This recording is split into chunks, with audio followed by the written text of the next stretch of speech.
दोस्तों, आप ये बात अच्छे से जानते हैं कि ब्रह्मांड के अंदर कई तरह के रहस्य छिपे हुए हैं, लेकिन हमारी पृथ्वी के अंदर भी कुछ इस तरह के रहस्य पाए जाते हैं जिनका पता अभी तक अच्छे अच्छे साइंटिस्ट भी नहीं लगा पाए हैं। आज हम उन्हीं में से एक रहस्य के बारे में बात करने वाले हैं। आपको हम आज बताने वाले हैं भारत में स्थित एक ऐसी गुफा जिसके बारे में बहुत कम लोग जानते हैं, और ये गुफा है किष्किंधा नरेश बाली की। जी हाँ, वही बाली जिसका रामायण में कई बार जिक्र आता है। वही बाली जिसके पुत्र अंगद ने रावण के दरबार में जाकर अपने पैर को जमीन में इस तरह से गड़ा दिया था कि रावण के बलशाली ताकतवर पहलवान भी उसे नहीं हिला पाए थे। ये गुफा अपने आप में एक रहस्य बनी हुई है। यही वजह है कि जब वैज्ञानिक गुफा के अंदर गए तो अंदर का नजारा देखकर उनके होश उड़ गए। तो चलिए जानते हैं इसी गुफा के बारे में डिटेल में इस वीडियो में। लेकिन उससे पहले हमारे चैनल अनोखी दुनिया को सब्सक्राइब करके बेल आइकन को प्रेस कर ले। जल्दी से शुरू करते हैं अपना वीडियो शुरू करने से पहले कमेंट्स में जय श्री राम लिखना ना भूलें। वानर राज बाली का शासन किष्किंधा नगरी में हुआ करता था और उसके बारे में कहा जाता है कि वो इतना शक्तिशाली था कि उसने रावण को भी पराजित कर दिया था। वाल्मीकि जी द्वारा रचित रामायण के अनुसार बाली को उसके धर्मपिता इंद्र से एक स्वर्ण हार प्राप्त हुआ था। इस हार की शक्ति अजीब थी। इस हार को ब्रह्मा जी ने मंत्र युक्त करके वरदान में दिया था कि इसको पहनकर कोई भी रणभूमि में अपने दुश्मन का सामना करेगा तो दुश्मन की आधी शक्ति हीन हो जाएगी और वो आधी शक्ति हार पहनने वाले को प्राप्त हो जाएगी। इस हार को पाने के बाद बाली लगभग अजय हो गया था और अपनी शक्ति के बल पर उसने मायावी रावण को भी पस्त कर दिया था। इसके पीछे भी एक रोचक कथा है। रावण खुद को सर्वशक्तिमान मानता था, लेकिन जब उसने बाली की वीरता के चर्चे सुने तो उसे बाली से ईर्ष्या होने लगी। इसलिए उसने किष्किंधा जाकर बाली को युद्ध के लिए ललकारा। लेकिन बाली इतना शक्तिशाली था कि उसने अपनी बाजुओं में रावण को दबा लिया और पूरी पृथ्वी का चक्कर लगाया, जिससे रावण का घमंड चूर चूर हो गया। जब हनुमान जी श्री राम के दूत बनकर रावण के दरबार में गए थे और रावण ने हनुमान जी की पूंछ में आग लगा दी थी, तब भी इस बात का जिक्र रामायण में किया गया है। जब हनुमान जी ने रावण से कहा कि वो सीता माता को बिना युद्ध किए लौटा दे, तो रावण ने हनुमान जी को गुस्से में कहा कि रे वानर, तुम मूर्ख है। तब रावण का घमंड तोड़ने के लिए हनुमान जी ने कहा कि मुझे पता है तुम कितने बलशाली हो, तुम बाली से भी हार चुके हो। इस बात पर रावण को क्रोध आ गया और उसने हनुमान जी की पूंछ में आग लगाने का आदेश दे दिया। बाली अपनी शक्ति के घमंड में इतना चूर हो चुका था कि वो अपने भाई सुग्रीव से ही दुश्मनी कर बैठा। यही उसकी सबसे बड़ी गलती थी और यही उसकी मृत्यु का कारण भी बना। बाली और सुग्रीव की दुश्मनी का कारण भी यही गुफा है। एक बार मायावी नाम के राक्षस ने बाली को युद्ध के लिए उकसाया। बाली ने राक्षस को दौड़ाया और जब राक्षस ने देखा कि उसकी जान अब खतरे में आ गई है तो वो भागता हुआ एक गुफा के अंदर पहुंच गया। बाली ने उस गुफा के बाहर सुग्रीव को खड़ा किया और खुद बाली उस गुफा के अंदर राक्षस का वध करने चला गया। असल में वो राक्षस उस गुफा में काफी अंदर जाकर छुप गया। गुफा काफी लंबी थी, जिस वजह से बाली को उसे ढूंढने में साल भर से भी ज्यादा समय लग गया। अंत में जब राक्षस को ढूंढकर बाली ने मारा तो गुफा से बाहर खून आता हुआ देखकर सुग्रीव ने समझा कि राक्षस ने बाली को मार दिया है।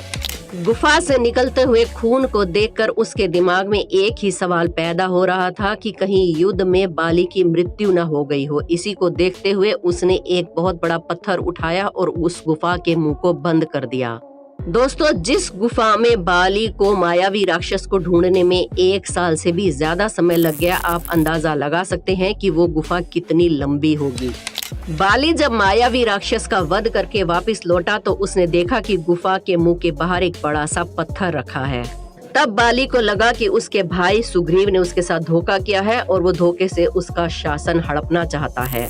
बड़ी मशक्कत के बाद बाली ने वो पत्थर हटाया और अपनी नगरी वापस पहुंचा। बाली ने अपने भाई सुग्रीव की पत्नी को हड़प लिया और बलपूर्वक अपने भाई को राज्य से धक्का मारकर बाहर निकाल दिया। इसके बाद सुग्रीव वानरों और ऋषियों के साथ पर्वत पर रहने लगा, जहां उसकी मुलाकात हनुमान जी से हुई। हनुमान जी ने सुग्रीव को प्रभु श्री राम से मिलवाया। सुग्रीव ने अपनी पीड़ा श्री राम को बताई और श्री राम ने छुपकर तीर से बाली पर वार किया, जिससे उसकी मृत्यु हो गई।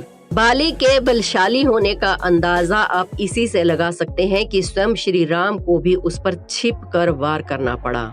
बाली की मृत्यु का समाचार जब उसकी पत्नी तारा को मिला तो उसने श्री राम को श्राप दिया कि जिस प्रकार बाण लगने से उसके पति की मृत्यु हुई है, उसी प्रकार अगले जन्म में उनकी भी बाण लगने से ही मृत्यु होगी। आज के समय में बाली की यही गुफा कुंज भद्रा नदी के किनारे वाले कर्नाटक के हम्पी शहर के आसपास के इलाके में मौजूद है।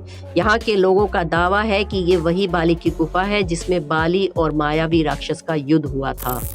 जब वैज्ञानिकों को इस गुफा की खबर लगी तो वो इस गुफा के अंदर और भी तथ्यों की खोज में चले गए, लेकिन जब गुफा के अंदर गए तो उन्हें इस बात का अंदाजा नहीं था कि ये गुफा कितनी लंबी हो सकती है। इसी को देखते हुए वो लोग वापिस आ गए और फिर दोबारा से खाने पीने का और जरूरी सामान लेकर दोबारा गुफा के अंदर खोज के लिए गए। इस गुफा की लंबाई का अंदाजा आप इसी से लगा सकते हैं कि बाली को इस गुफा में राक्षस को ढूंढने में 1 साल से भी ज्यादा का समय लग गया था। लगातार कई दिनों की खोज के बाद वैज्ञानिकों को जो हाथ लगा उसे देखकर वो सब लोग हैरान थे। वैज्ञानिकों के हाथ इस गुफा में एक नाखून लगा। इस नाखून को देखकर इतना तो कहा जा सकता था कि ये नाखून ना तो इंसान का था और ना ही जानवर का। वो नाखून बिल्कुल सामान्य से अलग था। इसी को देखते हुए इस नाखून की सारी जानकारी प्राप्त करने के लिए इसे लैब में भेज दिया गया। इसके बाद वैज्ञानिकों की जिज्ञासा इस गुफा में बढ़ने लगी और कुछ और तथ्यों की तलाश में वो इस गुफा के और अंदर तक चले गए। अंदर उन्हें जो देखने को मिला उसकी कोई कल्पना भी नहीं कर सकता था। उनकी नजरों के सामने एक दीवार थी जिस पर कुछ चित्र बने हुए थे। उस दीवार पर कुछ लिखा भी हुआ था, लेकिन वो पढ़ने में नहीं आ रहा था क्योंकि ये कुछ अलग ही भाषा में लिखा हुआ था। जब वैज्ञानिकों ने इसकी जांच पड़ताल की तो उनको पता चला कि ये लिखावट काफी पुरानी है। सटीक रूप से तो नहीं बताया जा सकता, लेकिन फिर भी ये लिखावट 5 से 6,000 साल पुरानी थी। रामायण के अनुसार उस समय के वानरों की रचना आज के वानरों से अलग हुआ करती थी। वो इंसानों की तरह दिखते थे, लेकिन उनका मुंह बंदरों की तरह होता था और उनके पूंछ भी हुआ करती थी। वो देखने में पहलवान से कम नहीं लगते थे। जब लैब में नाखून का परीक्षण चल रहा था तो उससे ये पता चला कि ये नाखून ना तो इंसान का है और ना ही जानवर का। और पिछले इतिहास को देखते हुए भी वैज्ञानिकों ने ये माना कि हो सकता है उस गुफा में मायावी राक्षस और बाली का युद्ध हुआ हो। इस युद्ध के बारे में बहुत सी मान्यताएं और कथाएं हैं और ये भी कहा जाता है कि ये कोई कहानी नहीं, सत्य घटना है। बाकी आज भी सटीक रूप से पुरातत्व विभाग इस बारे में कुछ भी नहीं कह पाया है। आप इस बारे में क्या सोचते हैं? अपनी राय हमें कमेंट्स में जरूर बताएं। कमेंट्स में जय श्री राम लिखना ना भूलें। हमारे चैनल अनोखी दुनिया को सब्सक्राइब करके बेल आइकन को जरूर प्रेस कर लें। हम आपके लिए इसी तरह की इंटरेस्टिंग वीडियोस लाते रहते हैं, तो जुड़े रहिए हमारे साथ। मिलते हैं एक और नई वीडियो में। जय श्री राम।